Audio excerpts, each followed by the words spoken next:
What is up, everybody? This is Adam. Welcome back to Fouled Out. Our long national nightmare is over. Ladies and gentlemen, there is football this weekend. Week 0 of the college football season is this weekend, featuring Notre Dame playing Navy in Dublin. And what actually should be a pretty good game, Ohio versus San Diego State, is on 7 p.m. this Saturday. If you don't get your sports fix from watching Navy and USC crush lower competition on Saturday, the Team USA actually tips off their FIBA World Championship run against New Zealand Saturday morning at 8:40 in the morning. So that's my plan for the weekend. USA basketball in the morning, and then some not so good, and then some better college football games in the afternoon and at night. But for today, Matt is coming on here in just a minute to go over our NFC South preview. We will be back on Saturday to preview the AFC South.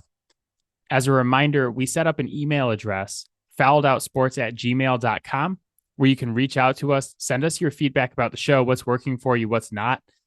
We do bold predictions for every division during the NFL preview month, and we would love to hear yours. So send us your bold predictions. Let us know how many wins you think your team is going to have this season. Where are the win ranges on these podcasts, right? Where are they wrong? We'd love to hear from you. So reach out to us, fouledOutsports@gmail.com.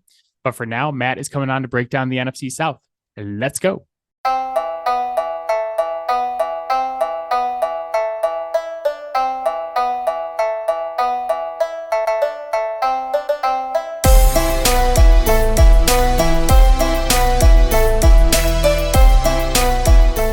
All right. Matt is here with possibly the best virtual background that he's had since the gig started. Again, Matt does the virtual backgrounds every week, and it's really just for me because this is a completely audio platform. Like, it's a completely audio podcast. There's no video version of the podcast out there.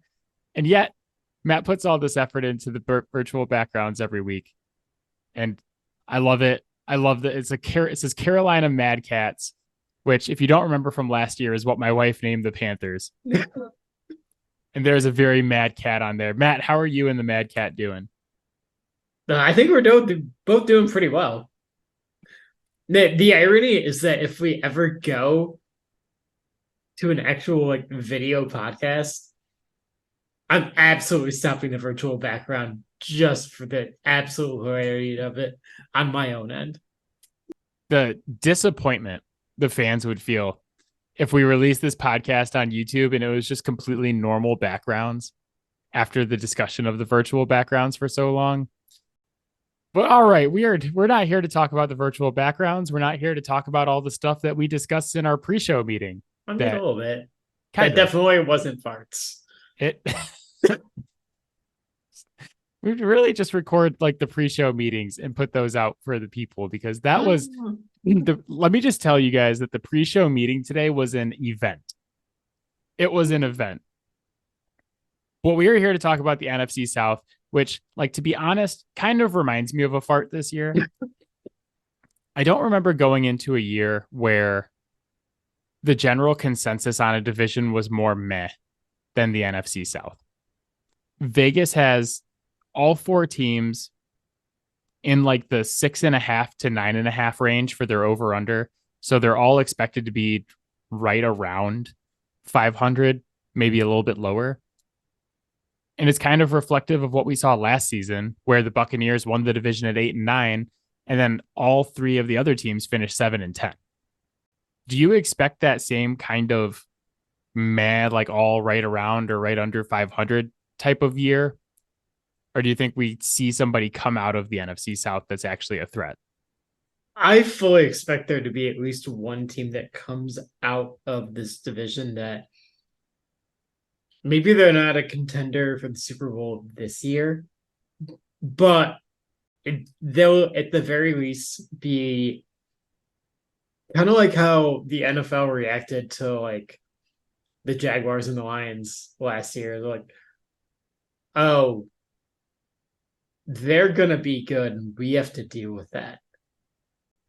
Yeah, we'll get to the win ranges that we pick for these teams in a little bit, but I just want to warn everybody that I might shock some of you during this podcast because there is a team in this division that I actually like as not like a dark horse Super Bowl contender, but a team that I think is going to be a lot better than a lot of people are projecting them to be, and a team that I think could actually make a little bit of noise in the playoffs. I don't want to spoil that, so I'm not going to say who it is, but let's jump into biggest storylines. What is your biggest storyline for the NFC South this season? My storyline for the NFC South is Bryce Young actually too small? Spoiler, the answer is probably no, because he's always been very good with very large people around him. So we heard it with Kyler, right? We heard it with him again. We've heard it with other smaller athletic quarterbacks, and some of them work out, some of them don't. But it never feels like the size is actually the reason why any of these guys fail. I am excited to have this season kind of like put that debate to bed, at least for him as a player. And just in general to watch him because he's such a fun and exciting player to watch. I think it's funny you mentioned Kyler Murray and Kyler Murray's size, and people blame Kyler Murray's like lack of success in some areas to his size. Like they attribute it to him being a small quarterback. It's like, his team literally tried to put a clause in his contract, tied money to him spending time watching film because he did it so little. Yeah, Bryce Young is not going to have that problem. No, he got that dog in him. No. It's funny because we're this week between this podcast and the AFC South podcast, we're going to drop on Saturday. We're actually going to talk about a lot of rookie quarterbacks because the majority of the guys taken in this past draft were taken by the AFC and NFC South teams. Bryce Young, Anthony Richardson, Will Levis, CJ Stroud, all guys we're going to discuss this week. Bryce Young was my favorite quarterback in this past draft. He was your favorite quarterback in this past draft. I think it's an interesting spot for him to land because Carolina traded away their best weapon in order to get him. And I don't necessarily think his size is going to hold him back. I think the things I worry about with him this season is how good is Carolina's offense really going to be around him? I like Miles Sanders in that backfield. Mm-hmm. The offensive line is still questionable. And then your pass catchers are aging guys and Thielen and Chark. And then question marks in Mingo, who's a rookie, and Terrace Marshall, who I like, but just got hurt. I'll be really interested to see how he does in his first season because the Mad Cats are a team that has a lot of talent on the defensive side of the ball, a lot of young talent. And this is really this is their swing, right? They traded all the way up to 1 to grab this guy. And I think this is their chance to have that leader moving forward and really have the guy who's going to rally all that young talent and help this team develop down the road. But I could see year 1 being somewhat rough for him. Partially the size, partially just it's a rookie trying to adjust to the NFL. Mm-hmm. And I don't know that he has as much talent around him as some of the other rookies we're going to talk about later this week. Yeah. So it'll be fun to watch. My biggest storyline for the NFC South, we kind of touched on this already, is this division going to matter? Are any of these teams really going to matter? Like we said earlier, they're all projected to kind of finish around 6 to 9 wins. So really at or around 500. Last year, the Bucs won the division at 8 and 9. Everybody else finished 7 and 10. So it was a very competitive division, but it didn't really matter. You had a team that was under 500 win it. They went to the playoffs and immediately lost to Dallas. It's interesting because all 4 teams in this division have actually on their own and in their own right been very successful recently. So since 2010, all four teams in this division have played in the Super Bowl. This is the only division that can say that. So it's teams that have been built and have fallen and have built again. And it's always been kind of a topsy-turvy division. Like there was a long time there where they had a different team win this division every single year. And I think we may see some more of that this year. Like the Bucs have dominated this division for the last couple seasons with Tom Brady, but now they're they're picked to actually come in last now. So my question is like, we're going to play a whole year of football in this division. Is it going to be important? Does it impact the season, or is this just like, okay, yeah, one of these teams gets into the playoffs and just loses immediately? I think that's probably more important than people think. There are three teams in this division that made major plays this offseason. The Saints very notably did a lot in order to get Derek Carr there. Carolina also, not so subtly, did whatever they needed to get up to number one to get their quarterback. And Atlanta spent a lot of money in free agency on their defense. They brought in Jesse Bates. They brought in Calais Campbell. They brought in Bud Dupree. But you don't do that without expecting immediate results. Yeah, the other thing that's kind of interesting about this division this year is that all four teams are starting a different quarterback week one this year than they did last year. Yeah. Saints have Derek Carr. Carolina starting Bryce Young. The Falcons are starting Ritter, who started 4 games for them last season, but wasn't their week one quarterback. And then the Buccaneers just announced today that Baker Mayfield has won their starting job. So a lot of turnover, but like, I think all four teams looked at how this division finished last year, where they all finished within a game of each other, and said, hey, we can win this division this year. Like this division is probably the most wide open in all of football, I would say, for someone to win it. And there is a team that I like to win it a lot.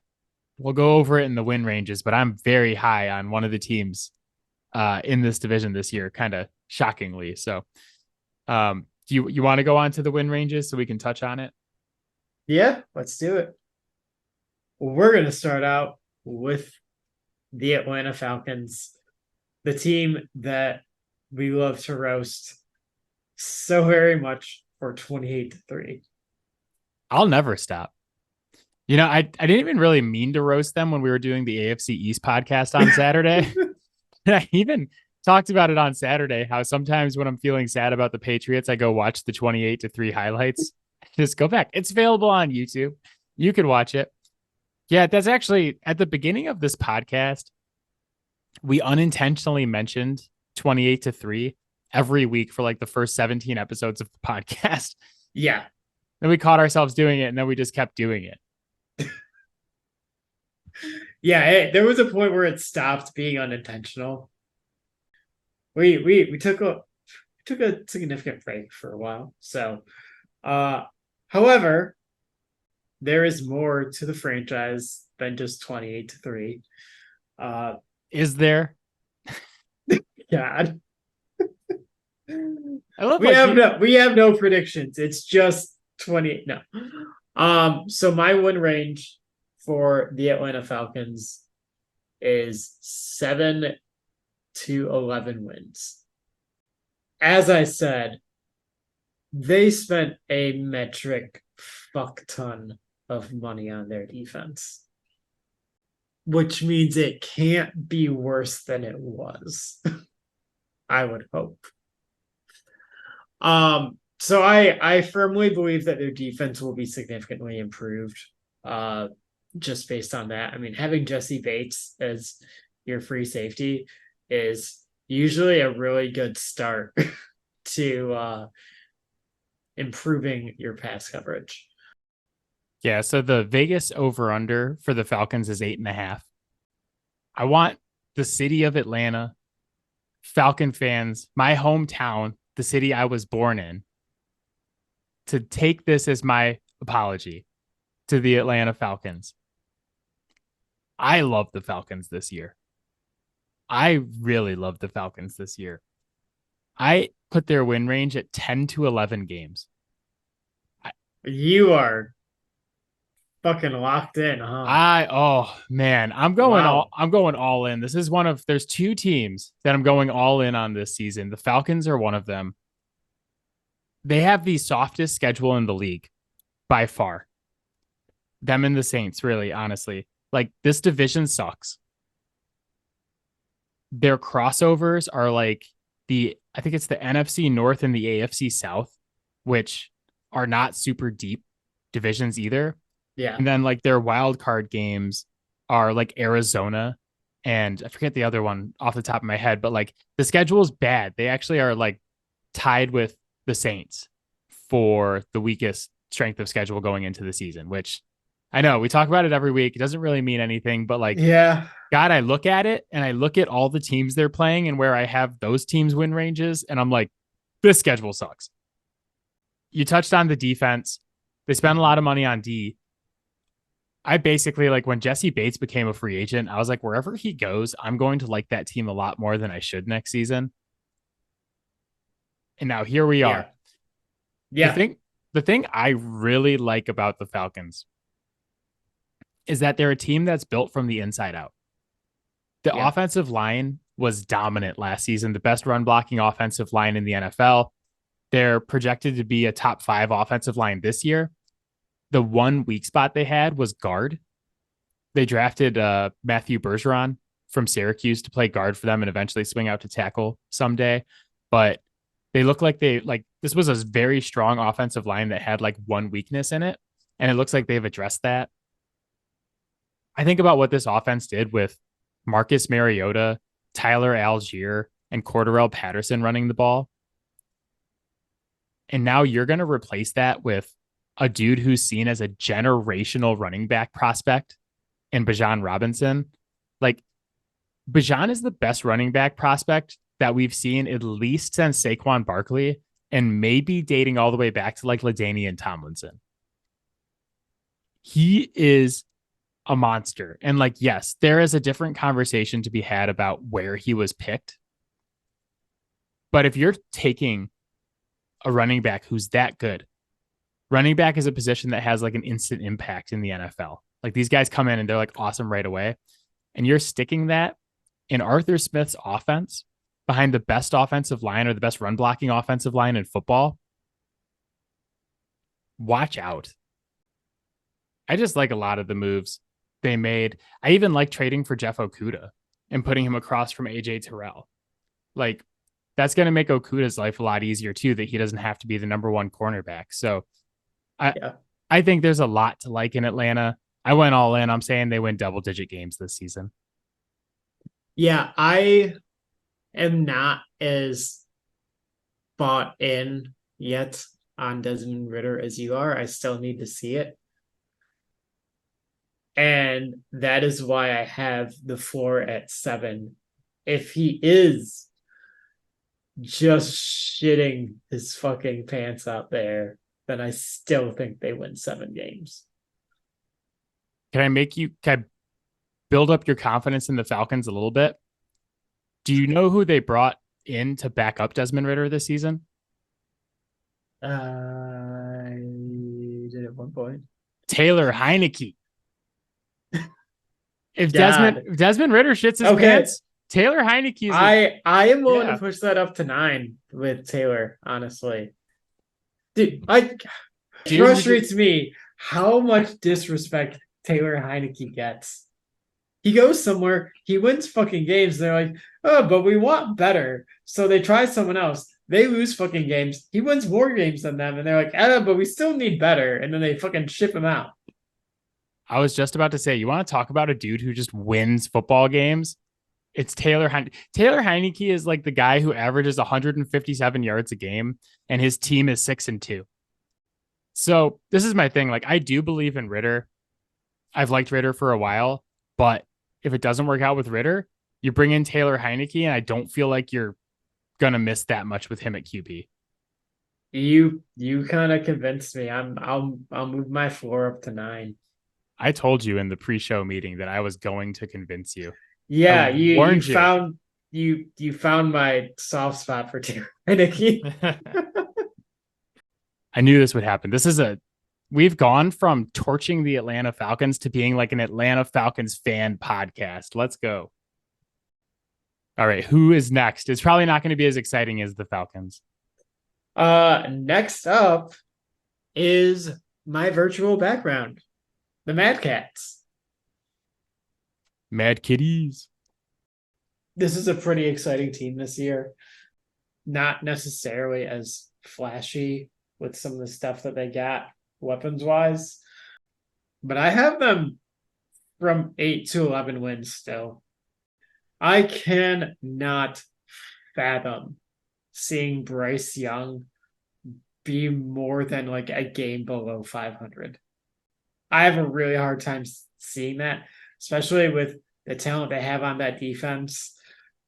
You know, JC Horn made a big step forward last year. I think we're going to see more of that this year. They still got Jeremy Chin. Like there's talent all over that defense. That defense combined with the offensive line, the offense that they're going to run, and those running backs, I really, really like the addition of Miles Sanders for them. And I think that's going to make things a lot easier on him. And the fact that, you know, he can do a little bit of running himself if he needs to. I don't think they're going to overly lean into it, nor should they. But, like, I think it's going to be hard to defend that. I don't think we could be more far off on this pick.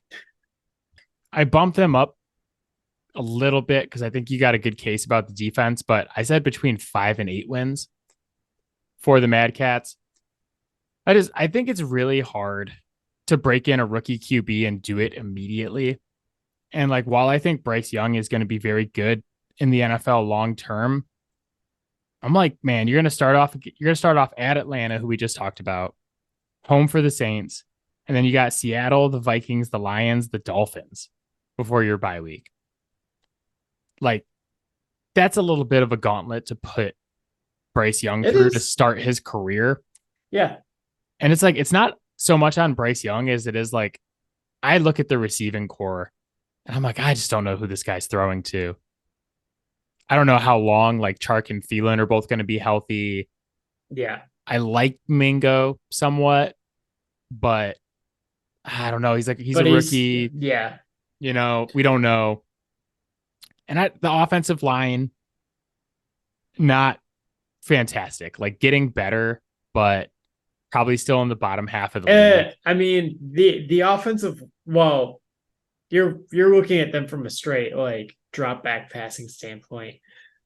They were very effective in run blocking last year as that running game kind of like took them on that huge run. Yeah, I think it could be a really good season for Miles Sanders. Like, I'm excited for him in this offense. I'm excited for him to actually get some run, but I think this division is like tougher around them this season. I think the Falcons and the Saints are probably both better than they were last season. And I just don't know, with like rookie quarterback, not a ton of talent. Cause like at least last year, while the quarterback situation is going to be better this year, at least last year they had, what's his face? DJ Moore for a large portion of the season. Like, we'll have to see, but I'm not as high on them as you. I expect them to finish probably similar to last year. They were like 7-10 last year. I expect them to really be in that like 7-8 win range. But I could see that if Bryce Young's height actually like does end up being a problem, or he gets hurt because he's a little bit slighter, then they start getting into a lot more trouble. Yep. So who are we going to next? Next, we're going to the Saints, New Orleans. I nailed the alphabetical order this week. I have them at 8 and 11 as well. I have enough respect for Cam Jordan and the guys that they have left on that defense to believe that they will drag that team to at least close to 500 if the offense cannot get it together, because they did so last year. But I also watched how poor that offense was, whether it was Jameis or Andy Dalton out there. Like, it didn't matter. It was bad. To replace that with Derek Carr, who can do more with what they have at their disposal there, like, I think there is possibility of a maximum of 11 wins. You're a lot higher on this division than I am. I said the Saints, I put them at 7 to 9 wins. I'm just very meh on the Saints. And like, I said over 500 because the schedule is theoretically extremely soft, just like the Falcons. They basically have the same schedule as the Falcons. Yeah. But I think Derek Carr is super overrated. I feel like that's an actual hot take because everybody says Derek Carr is underrated. I think Derek Carr is like very meh. Now they say that. I still because think he's for overrated. A very long time, everyone was also shitting on him. So all the people who are like jumping on that now, they're also hot taking themselves, I guess. I don't know. You're also not necessarily attributing how horrible of a situation it is to play for the Raiders, just in general. And you know how suspect of a play caller Josh McDaniels is. I know it better than anybody. I just still I look at Derek Carr's entire career and his best seasons are like mid 20s in the touchdowns and double digit interceptions. It's like, cool, great. I can get that in a lot of places. Like, he's just like a man. Like, I kind of look at him as like the replacement quarterback. Like, when we talk about wins above replacement, he's the guy you're replacing. That's how I feel. I mean, I think that if you're saying that, then over half of the league, you're replacing those guys. Yeah, I would say like he's probably, if I was ranking the top 32 quarterbacks in the league, I probably have him somewhere around like 16, 17. Like he's I'd have him higher than that. Like, I think some of the guys that you're probably putting over him, I think are also, I don't know, they're getting too much credit. I'd take him over Dak easily. Like, without any hesitation. I would whatsoever. Not. I would not. I think Dak is a major fraud. So I think Carr is overrated. That's my take. That's why I'm not super high on the Saints, because like I look at the Saints as a whole and I'm like, yeah, I really like some of the pieces. I like Olave. I like Cam Jordan. I'm like, is Derek Carr better than what they had at quarterback last season? 100%. Like, he's a better quarterback than Jameis Winston or Andy Dalton. But since Sean Payton left this team, the coaching and the coordinating of this team has been bad. The offensive line, not great. And just like, you know, Kamara suspended for a couple games. They have Jamal Williams, who I like, but like that hurts. Michael Thomas, everybody's like, yeah, Michael Thomas. Thomas has caught like 3 passes in 3 seasons. I'm not even thinking about Michael Thomas being on the team. I know. I'm putting this out there that like, I think people are like, oh man, Olave and Michael Thomas together. And it's like, you guys need to forget about Michael Thomas. So I certainly have. I'm just super meh on them as a team. Yeah. I think Carr is a meh quarterback that gets too much credit. And they're probably 500. If I could pick 8-8, I would pick 8-8, but that's not an option anymore. the reality of the situation is more of what I'm predicting is you have a couple of teams that are around 500 and you have one team that pops off. And Yeah. when we go to our next team, Well, I'm you're just also saying, going to see why I have some of these wins propped up. I was just gonna say I don't have the same ceilings as you do for these teams. I think that I think we're kind of saying the same thing, is that they're probably around 500-ish, but you think they have higher ceilings. I think they have lower floors. We don't bet against Joe Burrow. I'm also not betting against a Cam Jordan led defense to be complete and utter shit.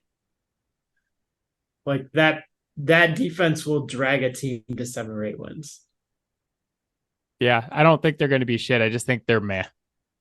Just meh on the whole Saints organization. I'm like, meh. And the other side of that coin is like if the transaction of getting Derek Carr works, that's a double-digit win team. Tampa Bay Bucks. My win range is 2-6. They're bad. They're bad.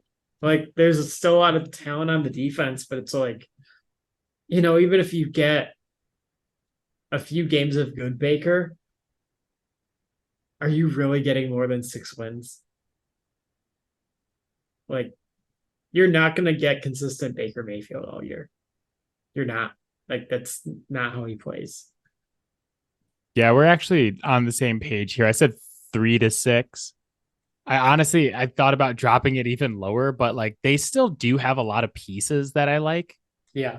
Especially on that defense. And they still have like Mike Evans and Chris Godwin. And yeah, my fear with them is that they finished 15th in yards per game last season while being dead last in rushing. Like one of the worst rushing teams we've seen in quite some time, only averaging 76 yards per game. The only reason that offense was effective at all last season was because Tom Brady was throwing the ball 43 times per game. Yeah. Are you going to let Baker Mayfield and Kyle Trask throw the ball 43 times per game? Like they did that out of necessity, not because they wanted to have 43-year-old Tom Brady throw like equaling his age in pass attempts every game. They suck at running and they have talent on the outside, but like if you're telling me Baker Mayfield is throwing 40 plus passes a game this season for them, I'm telling you that they're picking Caleb Williams at number 1 overall. How far off from the actual plan is that? It's the thing is that like the plan, it's probably not the plan, but it might be a necessity if they can't run the ball at all. Like we're going to start seeing Baker in a lot of 3rd and longs. Yeah. That's a recipe for disaster. More what I'm saying is they probably looked at this offseason like, all right, so what can we do to win this year? And there were probably a number of moves that they were like, oh, well, we can do this, this, and this, and like maybe we can contend and win this division. And then looked at it, well, yeah, maybe we win this division, but we get fucking creamed in the wild card. There's no way you can look at this team and say, yeah, don't need to get a quarterback of the future. Like a 1-year reset at the very least is needed.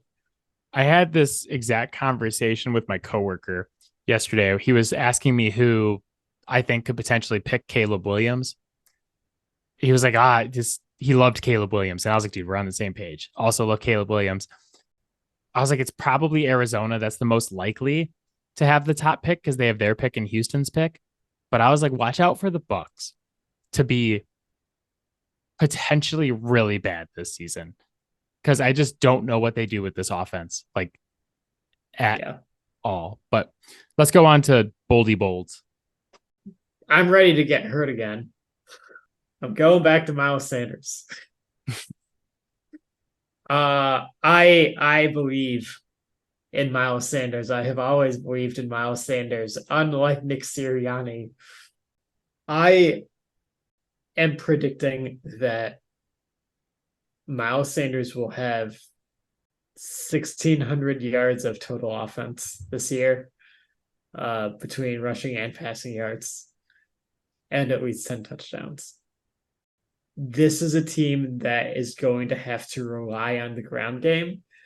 And as we talked about, does not necessarily have great weapons on the outside. They're going to have to use their number one weapon, and that is Miles Sanders. And while Nick Sirianni refused to do that, believe that they will do that in Carolina. Maybe, just maybe, those Mad Cats might feel some joy. My boldy bold is also running back related. Mine is that Bijan Robinson leads the NFL in rushing as a rookie. I look at their rushing offense and what they were able to do on the ground with Tyler Algier and Cordarrelle Patterson the last couple of seasons.